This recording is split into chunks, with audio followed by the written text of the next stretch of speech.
Assalamualaikum, welcome to my channel Code Seekers. This is part 5 of my videos on practicing input-output statements in C++. In this part, we will perform two tasks. Task number 9 is to write a program that takes a 4-digit number as input from the user and displays the digits separated by space.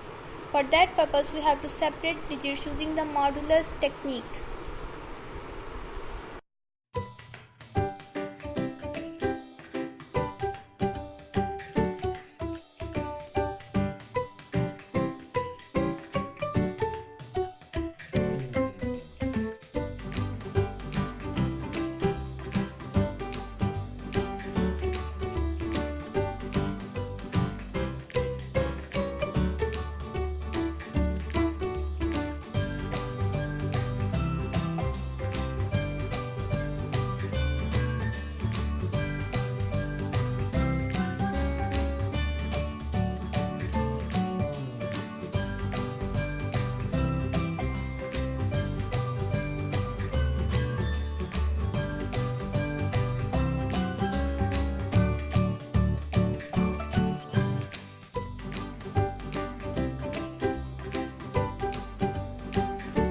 Task number 10 is to write a program that takes two numbers as input from the user and swap their values using the third variable as well as without using the third variable.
Thank you for watching this video. Don't forget to like and share my video and subscribe my channel to watch more videos on C++ and C#.